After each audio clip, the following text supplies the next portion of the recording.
Good morning and welcome to Big Agent Meeting. My name is Russ Lagan, VP of Growth. I will be the host today for Big Agent Meeting. It is June 27th. June is almost done. We're getting really close. Today we got a great show lined up for you, packed full of great information. You guys are going to love some of the stuff that we're working on to move the ball forward to help you guys take your business to the next level. So with that, I'm going to kick right off today, starting out with Market Minute with Russ Lagan. That's me. Actually, today, I don't really want to talk about market. What I want to do is talk to you briefly about what we talked about in Fast Attract. I don't know if you guys saw, Fast Attract was having a cohort that started on Monday. We had 1,000 spaces set up, ready to go due to some Zoom restrictions, and we got packed and locked up full to the hilt. And then what ended up happening is we found a way to actually open it up to 1,300 agents to do the first round of Fast Attract. I was able to be the person that was facilitating the first session on Monday, and I'll tell you what, if you guys missed it, here's something you can start adding to your business right now so that when the next round of Fast Attract comes, you guys are able to jump in and you'll already be way ahead of everybody else going. So step number one, this is going to shock you guys. Step number one, start putting together a list of the people you know. This is just like working your sphere of influence for house sales. So actually, this is still the drawing from Monday that I left up on the board when I recorded this. The first sphere of influence we have is a trading time for money selling houses sphere of influence. The second sphere of influence is the trading time for money people equals money sphere of influence. So this is second bucket is all of the agents you know. So I suggest as you're going through the course of selling more homes, what I want you guys to do is start thinking, hey, I'm going to start collecting other agent info. So when I meet an agent, talk to an agent, they show my house. I meet them at an open house. I meet them at a board event. I do something with the MLS. I go to the state meetings or the state convention. Any of those times when I'm meeting other real estate agents, I want to make sure I gather their info. You might say, well, Russ, how do I do that? For me, I always have something interesting. So if you grab me at any given time, I can pull my phone open and within a second or two, I can actually scroll to my favorites and I can pop open those one or two things like, hey, by the way, here's what's going on in the last 5 years across the nation. Appreciation. Would you like me to send it to you? And the agents say yes, almost every single time. So with that, start storing some of those things that you can have on hand. So when you're talking to an agent, say, hey, I saw this interesting thing the other day. Do you want me to send it to you? And most of the time they're going to say yes if you're friendly and not weird about it, right? So with that said, I want you to start building that list of people that you can send stuff to on a regular basis. So over the next 6 weeks, we're going to be going through Fast Attract. When that one's over, we're going to do the next run of that coming up, and you guys will have a massive head start for the people that are jumping into Fast Attract. So there's your market minute for today. And let's follow it up by, as always, KGCI Radio, Ian Wheatley, giving you an update on what's going on in KGCI Radio. Ian, take it away, brother. Thanks for popping by Big Agent Meeting to KGCI Real Estate on Air. Do you ever feel like your social media is active, but your inbox is crickets? I know I hear a lot of agents say that they're already posting reels, talking about open houses, closings. What else are they supposed to be posting? But here's the thing. If those posts aren't attracting clients, they're just content clutter. And the real problem is you're not necessarily showing up with strategy. You're either posting what you think people want or you're copying trends that don't necessarily convert. That's why right after the Big Agent Meeting over on KGCI Real Estate on Air, we have our weekly Friday focus, laser focused on social media posts that attract clients. We're launching a 6-hour content block starting with Tuesday's Real Estate on Air Live, where we broke down the exact moves that top agents like Gogo Bethke, Haley McCrory, Carrie Sove, and others are using to turn posts into pipeline. We talk about what to post, when to post, and how to show up as the agent that your client avatar chooses.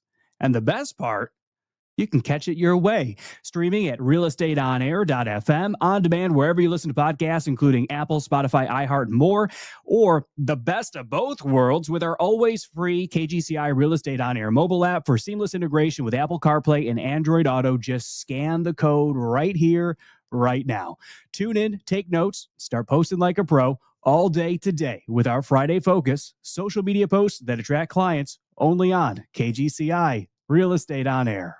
All right, there you go. Thank you very much, Ian Wheatley. Appreciate that. Always bringing us information. KGCI is doing some great stuff, so make sure you check it out. All right, next up, we have the one and only Holly Mabry talking about brokerage update for June 27th. Take it away, Holly.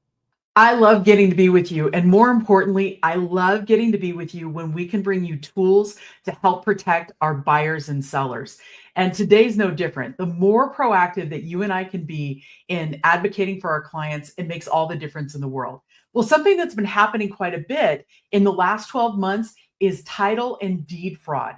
And this is what was so interesting. The National Association of Realtors most recently did a survey across the United States. Now, the Northeast, you're seeing quite a bit of the respondents really said, hey, we're seeing quite a bit of title fraud. Midwest, South, and I'm out West. I'm seeing it a ton in Arizona. And so we've had to be more proactive than ever.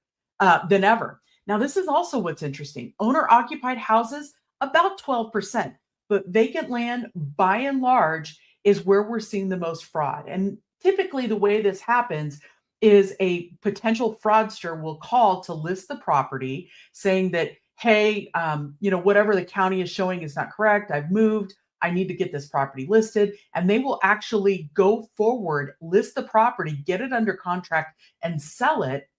And then have, fake information. They're using AI, they're using online notary to basically get around actually being front facing. They won't meet the agent, all of these types of things. What I want you to know as an agent is this is so prolific and we're seeing more and more of it. How you and I protect our sellers is critical because we never want to sell something that somebody doesn't rightly own. And so the type of properties involved in the scam, by and large, are definitely residential land. We are seeing some single family homes come up and then obviously some other. This could be multifamily, things of that nature, but vacant land is typically where it's at. Now, on the proactive side, many states have gone ahead and taken extraordinary measures. They've got an electronic notification system. They've got local recorders that have flags that if anything odd happens on a property. I just had this happen personally for a good client of mine where basically she had removed her husband from being able to sell their property in the trust and had assigned somebody else to be able to sell or have notary on it. Well, the husband still put the property under contract because she's not in good health. And it flagged in the system that, hey, the title company was like, we can't sell it. You don't have a right to sign any of this stuff. We've got a new power of attorney and you're not it.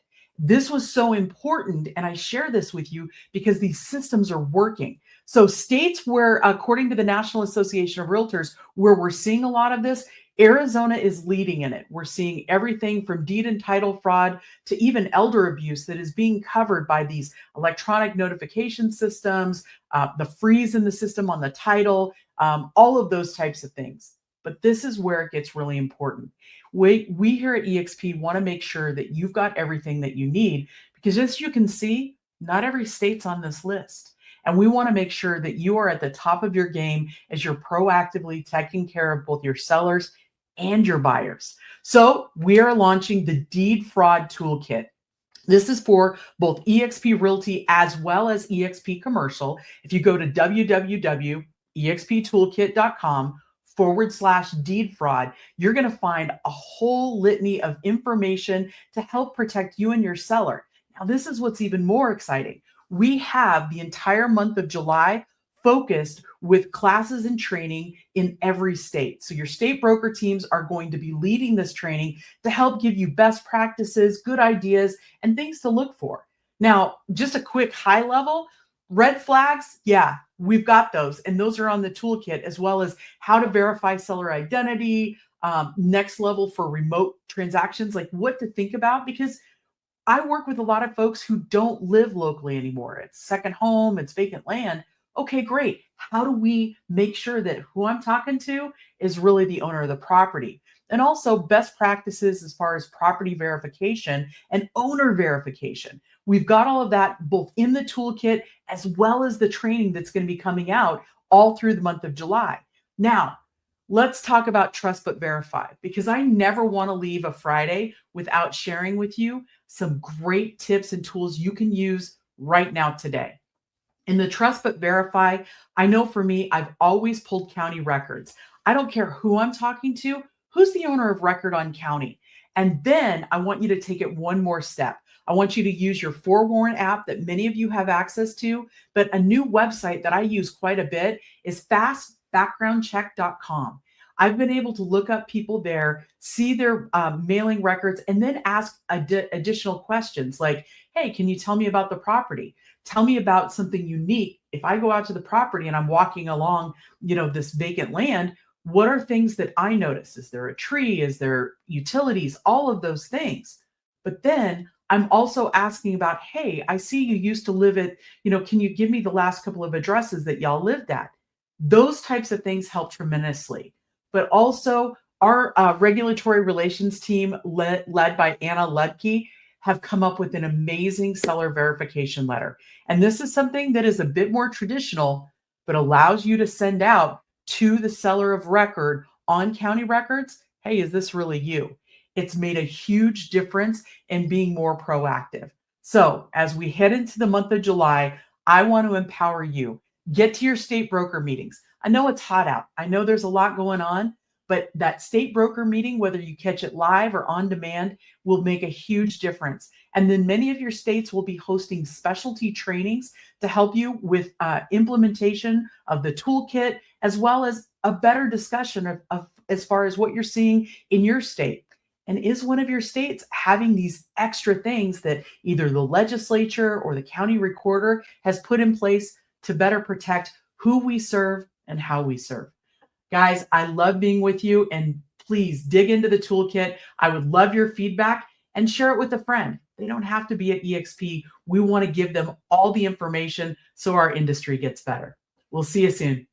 All right, Holly Mabry, thank you again. As always, appreciate the information you bring and the passion with which you bring it. So thank you again for doing that and bringing that along to us. All right, so next up, I had the opportunity to meet up with a guy, talk about BoldTrail, and let you guys know the third CRM and the CRM of choice is BoldTrail. So check out the interview I just did. All right. Hey, this is CRM of choice, and we're doing, again, week number 3, talking about CRM of choice. And today I have the one and only Jack Markham. Jack Markham is with BoldTrail. And if you guys don't know what BoldTrail is actually affiliated with KV Core. A lot of people are like, what's going on with KV Core? BoldTrail is kind of a product out of KV Core. So Jack, welcome. Thank you. Thank you. Yeah, I think it's funny that you started that, because I think a lot of people are like, wait, what happened to KV Core? No, it's still here. It's just BoldTrail now. Yeah, you guys just repackaged it and gave it a sexy name. I kind of like that. That's right. Good, right? KV Core never really rolls off your tongue, but BoldTrail, I'm like, BoldTrail, yes. That's right. Everybody wants to be bold. Yes. Right. Time to be bold. That's what we say. All right. So 2 things I'm probably curious about then, because a lot of people are very familiar with KV Core. Some people are familiar with it because they love it and they use it. And some people are familiar with KV Core because it was just too much for them. Yeah. So like what is the difference between what BoldTrail is doing and what KV Core does? Yeah. Like I won't go and list all the things that are different, but basically BoldTrail is KV Core. We have, like you said, we did give it a sexy name. We have reskinned it a little bit. But mainly, if you look at the nuts and bolts of KV Core, that still exists in BoldTrail. So the people that have been using KV Core for years and love it, like you're going to love BoldTrail because it's really the same. What we have done, though, is we have taken a lot of different pieces of the business that we've been busy over the last 5 to 7 years, either building or buying, and we've integrated it into one now full ecosystem, right? And I think that's important because KV Core was great, but you had to bolt some things onto KV Core. And, anytime you have to bolt things on and different logins, it can be clunky. And so I think for us, it was time to say, look, that is not the best use case scenario for our users. And it's time to kind of build this full ecosystem and make things integrate and make things talk and systems speak. And, I think if you look at it from the front part of the business, which is website, CRM, lead generation, database management, even SEO, all the way to transaction management, recruiting, commissions, even post-transaction, now you have a full ecosystem that's connected. And really, that's the biggest difference. Yeah. So the good news is it just takes out a lot of the clunkiness and the struggle for the people that didn't know how to work that stuff, correct? Right. Yep. So streamlined, smoother, easier to use for your average agent. So if you guys have played with KV Core in the past and you struggled with it a little bit because it didn't just work as intuitive as you needed it to, or you didn't have the skill set to make it work the way you wanted to, this is a great opportunity for you to re-fall in love with it and learn what they're doing and how they're doing it differently. Now, so let's be clear for the people that don't even know what KV Core had. Do we have integrated IDX website? Like, what does that look like? Yeah, so kind of like I mentioned, if you look at the entire ecosystem for agents, teams, admins, right? There's a lot of tech. What we've done is we've kind of built a full ecosystem. So I always classify it as you have front office and you kind of have this back office. And for years, you know, Russ, you've been in this industry for a long time too. Those always haven't played in the same space, right? It's kind of been clunky to mash those two up. And what that equals on the user side is that I probably have 15 or 20 different logins, right? And it's not the most efficient use of the time as I'm, you know, working in my database or generating leads, right? It's kind of all over the place. And so what we've done is we've kind of said, look, we're going to take the front office portion of an agent, team, or admin's business and connect it to this back office part, right? And so I think you start looking at the website itself and the IDX, and do you have a website that's not just functional, but does it speak to the consumer, right? Does it put you on the cutting edge to have you go compete with some of the portals out there? Because I think that the elephant in the room, you have to be in that space in today's market, right? And then obviously CRM, lead generation, database management. I know a lot of agents are really into SEO because how do I go focus on that to go beat some of these portals, right? So that's what I say is the front office. We've connected that to this back office, which is transaction management, recruiting, right, is a big part of real estate, and really growing teams, right? You have to have the ability to recruit. It shouldn't be separate. It should be connected, right? Commission, and even post-transaction. So I think post-transaction is interesting because we haven't really talked about that in this industry for, I don't know, a long time. And now all of a sudden, the last 2 years, it's been more focused on what do you do with your current book of business, your current clients that you sell to? What happens post-transaction? You know, 93% of consumers say they'll use the agent, but only 15% do. We have to get better at that. And so that was a big piece for us as well, is to kind of include this post-transaction so that it can actually give you the right tools to manage a book of business. Because we know those are the best leads, repeat business, and that's how you drive referrals, right? So you have to have a strong position on your post-transaction. And so we've kind of, that's where really BoldTrail kind of takes off. Very good. So, you know, Jack, you'd mentioned 15% of people use the same agent again. You know, that actually dropped 2 years ago to 11. Last year it was down at 8. Isn't that crazy? That's crazy to me. No, Jack, that's opportunity, right? So it is. It's just crazy that it keeps dropping. And I think, but again, I think I've been on a lot of podcasts over the last couple of years, and I've taken personal responsibility for this, being on the tech side. For the last 10 years, there was no focus on this, as you know, Russ. And now I think in the last 2 years, we've made huge strides on the technology front to say, hey, you know what? What if we gave agents and teams the tools to run an actual book of business like most companies do, right? Yep. And I think that's what's really exciting about BoldTrail for us, and the innovative side is like, how do you bring that all together and how do you serve that up to the agent or the team so they can make better decisions, they can have better content, they can stay relevant with their book of business throughout this homeowner journey that, you know, now is getting longer and longer. Yeah, excellent. So I think the key really is that 8% return use stat is phenomenal. So what that means is there's a ton of blue ocean out there for somebody that actually continues to do the follow-up the way they need to do it. That's what's going to actually get the stuff in the business to come back to you. So stop relying on the computer to do all of your relationship. Use this tool as the flag to go back and retouch on those relationships so you can drive that business over and over. So I love that you built that into the back end of the business. That's awesome. All right, I got one last question. We're running up close to the end of our time here. Man, this goes by fast every time we do this. Mobile. Are you guys doing anything with mobile right now? How do I access it? Is laptop only, or do you guys have mobile too? Yeah, it's mobile, and it's one of the things with BoldTrail is it's newly designed, right? And so we really thought about, for agents and teams, give them the ability to manage their leads, their contacts on the go. And so what you see from BoldTrail on the mobile side is completely redesigned, completely more efficient, very, very user friendly. And so far, like the feedback on it, and where we can see, you know, you can see on the back end of how people are using it, way better, way better. So that was a huge upgrade. Well, I absolutely love that, because I know for me, it's like that sitting, waiting for something in my car, quick pop something right before an appointment, right after an appointment. I get out of an appointment, jump down, like boom, boom, boom, and then drive from point A to point B, boom, boom, boom, point A to point B, boom, boom, boom. Like you're catching these little micro nuggets of actual work where you can just triage what's the most important thing to do. And you have that at your fingertips now, which, by the way, helps you stay in contact faster and easier and more thorough. Instead of having downtime at the soccer thing, you can hit a couple of things on your mobile app and then watch little Timmy crush some goals playing soccer. Absolutely. Right? Yeah. Good. Nothing falling through the cracks now. Built for the way lifestyle agents do their lifestyle business. So absolutely. Excellent. Jack, it's been a pleasure to actually meet you. It's a pleasure to chat with you. I love the fact that we have BoldTrail. Great idea with the name. I love that. So that's winning, and I'm looking forward to seeing you guys. One last piece. You guys are doing training on this. So if somebody wants more detail in depth and has questions, training? A lot of training. So we're part of the 100 days of training with obviously EXP, but we have a ton of training on our end as well. So from peer coaching, which we've launched, Bold Academy, which is really training and coaching where those two meet. So that's a huge opportunity to get some of the best coaching in the industry, some industry leaders and some of the best combined with some of the training, right? And so we've launched Bold Academy now a year and a half. And so we have a lot of members that are getting some great content from there.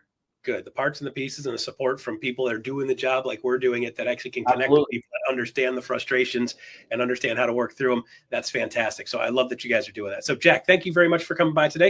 BoldTrail. There you go, guys. That's the scoop on BoldTrail. Make sure you check them out at their next training session. See you guys on the other side. All right, there you go. Now you know everything you need to know about BoldTrail. Or, hey, your interest would be piqued enough to make sure you pop into one of those training sessions and make sure you get out to the training and check out Lofty, check out Close, check out BoldTrail, which is KV Core, a version of KV Core. Make sure you get in there and figure out which one's the best fit for you, because pretty soon you're going to have the ability to choose and pick which one you want and take it to the next level with your business. All right, so there you go with that. So next up, we have the one and only Brian Ellington talking about how to take your business to the next level and sell more houses. Take it away, Brian Ellington. Garth Ward, Memphis, Tennessee. Thank you so much for being here, and thank you so much for doing this with us. I want to ask you about our conversation about like open houses, geofarming, and all the things that you did to dominate an area in your market. Before we do, though, for folks not familiar with you, can you share a little bit about your background? Like, what did you do before real estate, and how did you become the Garth Ward that we know and love? Sure. I'll try to keep it brief. So I was a foster kid, had nothing. Went to, when I was 12 years old, I realized real estate was what I wanted to do. Did everything that I could to save up the money for a car, quit all my jobs that I saved up that money for a car for, went all into real estate at 19 years old. Been in it for 13 years now. Started at a regional firm, became one of the top producers at that firm in 2 years. Headhunted to a luxury firm, worked there, became the top producer at that firm, fell into running a team. Then from falling into running a team, that company was being purchased. And I realized if people were coming to work with me anyways and not the company, maybe they'll just come work for me. So I started a brokerage and then built that brokerage to 4 offices and 137 agents, and helped agents grow and dominate their market across all of Washington State. And then a couple of years ago, I merged that into EXP. So far in my journey, I've closed about $1.3 billion worth of real estate, and everything from a $10,000 deal all the way to $21.7 million. Jeez, this is an incredible journey. And forgive me for saying, but you look rather young to have had that extensive of a life. So I think you probably had a great deal of living in the in-between. That's awesome. Yeah. Well, so you and I got to talking in the other day, and we were talking about open houses, and then you kind of shared a little bit about how that tied into a broader strategy. And so I think maybe let's start at the broader strategy, because I think that will help us then dig down into the individual pieces. You talked about a neighborhood. It was a pretty small neighborhood. Do you want to share a little bit about that as we get into this? Yeah. So there was a case study that I ran, and it was the start of what I started to replicate over and over again. And there was a neighborhood that I grew up around, and this is when I actually knew I was getting into real estate at 12. I was trick-or-treating there, and I identified that based on assessed values. But anyways, it was the most important neighborhood in the city. It was called the Ring. And there's a little over 200 homes in this neighborhood. And they're all, the big mansion houses on the half acres with the private security, the basketball court, playground, the whole thing. The ones the agents want to sell. And I had, been in the business for a few years then, and I had started my brokerage, and I still never sold a house there. But I ended up buying a house there. It was one of the smaller houses. And I said, you know what? That needs to change. I'm going to dominate this market. And so in a 7-month period of time, I took 40% market share in that neighborhood. And I did that. At one point, I had 3 listings in eyeshot of each other and set a record in the city all time by selling the most expensive one. And I did that by hitting them by every single medium possible. Open houses, flyers, door knocking, calls, and online ads and emails, all at the same time to actually immerse them in me instead of just sending them a postcard every month or something like that. Yeah, you and I talked about this the other day. I was sharing the number one mistake I see agents make after not spending enough time on a given lead generation source is either not having multiple lead generation sources or having too many disparate sources, meaning they'll do an open house over there, but then they'll geo farm over here and they don't tie it together. And so I loved hearing that you'd kind of taken that approach. Let's go kind of one by one, or maybe we can start chronologically. Was there a technique that you started first in that neighborhood, or that was the primary driver? Yeah, and now I since changed it, but I started by doing door knocking and like a flyer. But it isn't just a basic flyer. It's a flyer built out and written specifically to that community, specifically about it, specifically about its history, and specifically about me, all tied in with a high quality brochure that it was slipped inside of a high quality package. So I did spend a bit of money on each one of these houses, but the return on investment was high because the houses themselves were expensive. So I spent probably about $12 per house in these packages in all-in marketing costs from all the different things that I've compiled. And so I door knocked. If they would answer, that's great. I'd start a conversation. If they didn't, I would just leave it at their doorstep. And that's how I started it. But since then, what I do now is I incorporate the open house strategy that I have that incorporates 8 open houses in a weekend. And I pick, based on those open houses, new farms to attack that similar strategy to, because it has quicker results than a large scale, long-term, like saturate it with postcards type of strategy. It mixes a shotgun approach with very specific intent.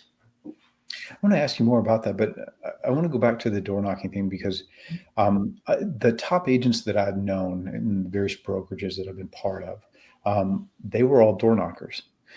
And several of them knocked in luxury neighborhoods. One in particular in Florida, her price point was $4 million, and she knocked in those neighborhoods. And it's so surprising to see the look of surprise on agents' faces when you say that, because they think, number one, door knocking is beneath me sometimes, or they think, well, yeah, you can door knock, but you have to go into a cookie cutter, master plan community. You can't go into a luxury neighborhood and door knock. It's just not so. I'm curious, when you went door knocking, what was the script? You've got this lovely packet of material that you're bringing. If you knocked on my door, what would that conversation sound like? Yeah, I mean, it would be pretty basic. I was just introducing myself to the community. And to be fair, in this specific case study, I had just moved there. So I had a little bit of extra stuff to talk about, saying, hey, I just moved into the community. I plan on being a part of our HOA board. By the way, if any of you live in a community and there's an HOA, be a part of the board. It gives you all the insights. But anyways, I would just say, hey, my name is Garth. It's a pleasure to meet you. I was just going around the neighborhood, making sure that everybody has the up-to-date information on everything that's happening in the marketplace. And I wanted to let you know that there's a really cool party that's happening in the main pavilion area next Thursday, right? Or whatever it was. I looked up the HOA. There was a website, and it said that there was a party thing. And usually those have low attendance. But it's a reason to talk to them, a thing to invite them to. And it makes it feel like I was engaged and involved in the community when I just moved there. And so it was just like an easy segue. Hey, this is me. I'm just going to here to give you some information, invite you to this thing that the whole community is doing. Hope to see you there. Nice. Not asking for business, not doing anything about business, just here's some information. And if they looked into it, delved into it, they might realize, okay, maybe he's trying to get business or whatever, but it was not that topic of conversation whatsoever initially. Well, and I suspect that that helps with the negative mindsets that come across when you're knocking your own neighborhood. Did you have that sort of, because I know a lot of people who would listen to this and go, well, maybe I'll knock the next neighborhood over, but I don't want to knock my neighbor. I'm going to run into Sally, whose kiddo is on the swim team with my kiddo. And all. Did you have that? And if so, how did you overcome it? I did feel that. I always feel that. As much as you don't want to say it, I hate door knocking. I just know that it's hyper effective if you do it in the right way with a plan. And so I do things that I hate to get a positive result that I want. And I just dealt with it. And the reality is that I found when I took that kind of really soft initial approach, nobody begrudged me for it. Every single person was nice. They were cordial to me. That being said, I probably only talked to about 25 people of those 220. Most of the people didn't answer their doors, but I still left the package. So they still got some sort of touch or communication from me. And when I did have a conversation, they went nice. I did end up getting a lead from the first time that I did it. And they said, hey, we were actually thinking about potentially selling our house. Is that something that you do? And I was like, yeah, that's something that I do every day. I'd love to talk to you about it. But I didn't talk to about it. I did not just like go in. I know some people do that as a strategy, but I said, when would be a good time for you guys to maybe have that conversation? And they're like, oh, well, we're not going to do it till it was like 2 months later or whatever. I was like, okay, how about maybe we set a time in the next couple of weeks. I can give you a call. What's your number? And he gave me the number. I called him the next like 3 days later, because I always shorten the time that they say in half. And then I scheduled a meeting for like later that next week and ended up getting that listing. But so I can't guarantee, obviously, if you do door knocking, you're getting a listing right then. That was a little bit of luck. But you don't get luck if you don't do actions. So that's right. Fortune favors the bold and the prepared. Well, I like that too. And just like when you're talking to agents about talking to FSBOs or talking to expireds, they tend to dream up these like negative nightmare scenarios. Like, what if they ask me this?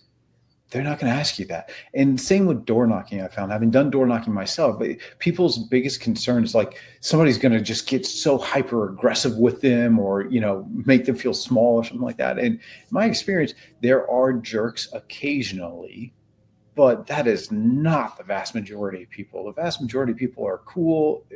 Sometimes they're distracted or whatever, but they're pretty cool. Have you dealt with any nightmare scenarios at a door yourself?